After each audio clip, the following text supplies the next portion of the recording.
आज हम बताएंगे जी आपको मोबाइल पीटीए करने का तरीका। बैंक जाने की भी ज़रूरत नहीं पड़ेगी, अपने मोहल्ले से ही करवा सकते हैं, आसान तरीका। तो कमेंट सेक्शन में हमें बताएं, हम आपको वीडियो बना के बता दें। एक भाई का मैसेज आया था, मैंने अपना मोबाइल पीटीए करना था, बहुत सी वीडियो देखी हैं, समझ नहीं आ रहा, तो प्लीज़ इसका कोई आसान सा तरीका हमें बताएं।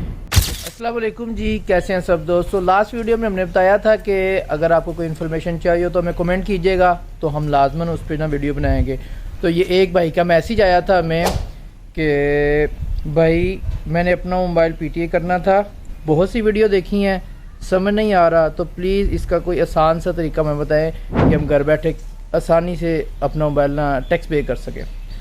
तो आज हम आपको बताते हैं जी, आप अपना मोबाइल घर बैठ के आराम से, सुकून से, आसानी से कैसे जो है उसका टैक्स पे कर सकते हैं, कैसे उसका टैक्स निकाल सकते हैं, इजीली सारा कुछ बताएंगे।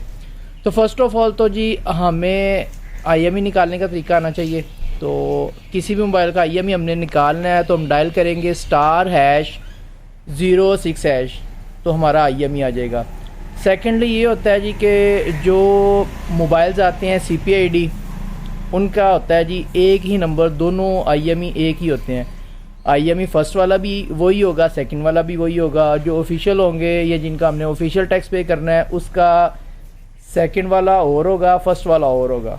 पहली बात तो ये समझ लें। ये एक दो चीज़ें हैं, 90% लोग जो है ना, जब कर रहे होते हैं तरीका देख के वीडियो से, तो वो एक दो गलतियां कर देते हैं, जिनकी वजह से ना उनका फिर टैक्स नहीं निकल रहा होता, और जब निकलेगा नहीं तो जाहिर सी बात है पे भी नहीं होगा।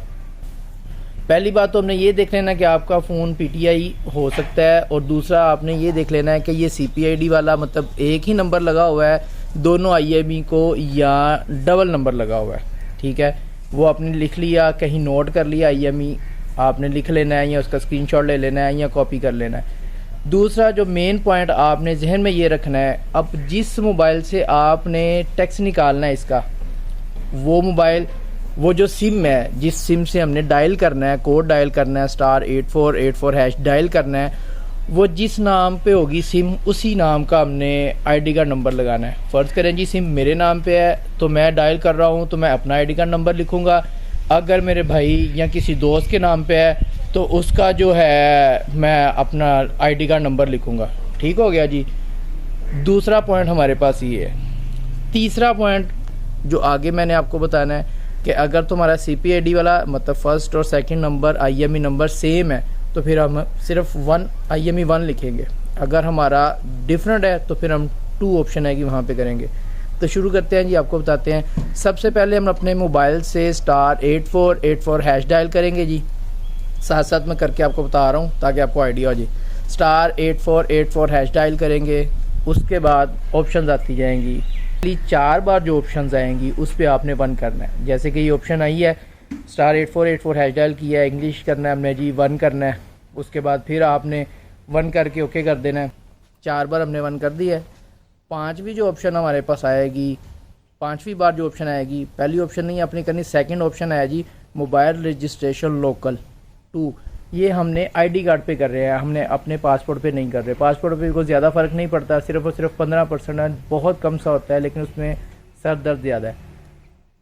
5वीं ऑप्शन आएगी हमारे पास सेकंड, वहाँ पे मोबाइल रजिस्ट्रेशन लोकल 2 करेंगे। उसके बाद फिर आपका वो ID कार्ड नंबर पूछेगा, और सेकंड आपको ये बताया है कि जिसके नाम पे वो सिम होगी हमने वही नंबर डालना है। अगर आपके नाम पे सिम है तो आपने अपना ID कार्ड नंबर डालना है। अगर आपके भाई के नाम पे सिम है या किसी दोस्त के नाम पे सिम है तो आपने उसका ID कार्ड नंबर डालना है। अगर आप अपना ID कार्ड नंबर डालेंगे तो वो आपका नहीं निकलेगा। ठीक हो गया, वो फेल दे देगा।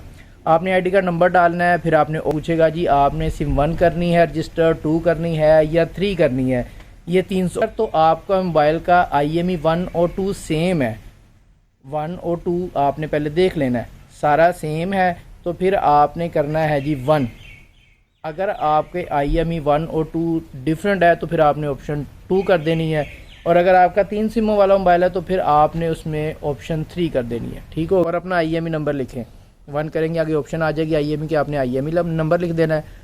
आपको वो दिखाता है, आपका ऊपर दिखाएगा आपका ID कार्ड नंबर कि जी ये आपका ID कार्ड नंबर है, साथ आपका दिखाएगा IMEI नंबर कि ये आपका IMEI नंबर जो आपने लिखा है। अगर 1 लिखा तो 1 दिखाएगा, ड्यूल लिखा है तो ड्यूल दिखाएगा कि ये आप देख लें इसमें कोई गलती नहीं है।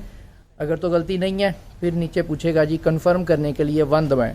अब फिर आपने कन्फर्म करना है तो आपने 1 दबा देना है। जैसे 1 दबाएंगे साथ ही आपको ओके का मैसेज आएगा कि जी आपका जो है ना रिक्वेस्ट सबमिट हो चुकी हुई है, आपको अभी इसका रिस्पांस मिल जाता है चंद ही सेकंड में 2 4 5 सेकंड में। लेकिन अगर कभी सर्वर बिज़ी हो, कोई मसला हो, तो 2 मिनट में 3 मिनट में आपको रिस्पांस आ जाता है। आपको ये मैसेज आ जाते हैं 8484 से, जिसमें 5 से 6 मैसेज आते हैं। PSID लिखा होता है, साथ टेक्स्ट लिखा होता है।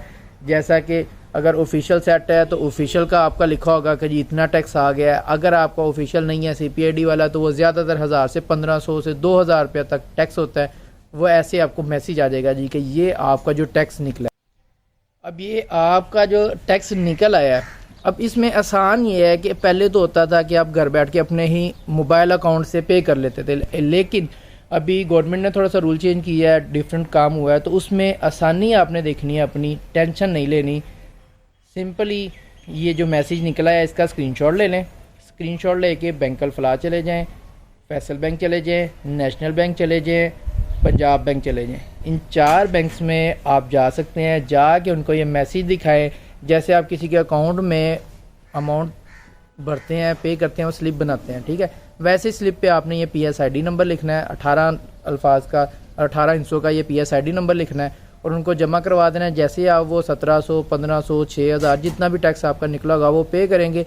साथ ही आपकी सिम से जहाँ से आपने टैक्स निकाला है वहाँ पे आपको मैसेज आ जाएगा कि ये आपका जो टैक्स है या आपने जो पे किया था वो वसूल हो गया। आपकी सिम पे मैसेज आ जाएगा। ठीक हो गया।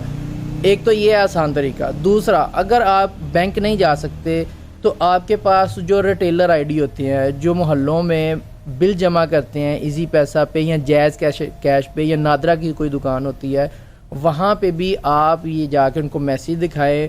वो जो है ना वो वहाँ से वो भी पे कर सकते हैं। इजी काम है। अगर तो किसी बंदे ने, दुकानदार ने वो पहले पे किया होगा तो इजी कर लेगा। अगर उसको नहीं मालूम होगा तो फिर वो थोड़ा डिफरेंट होगा। फिर आपको जो है ना टेंशन होती है। फिर ये आसान तरीका है कि आप जाके बैंक में जमा करवाएं। पहले आप खुद कर लेते थे, हम भी करके दे देते थे दुकानदार को या कस्टमर को जिन्होंने निकाला होता था कि यार हम अपने अकाउंट से कर देते थे। लेकिन जब से गवर्नमेंट ने रूल चेंज किया है तो फिर हमारे भी अपने अकाउंट से आप नहीं कर सकते।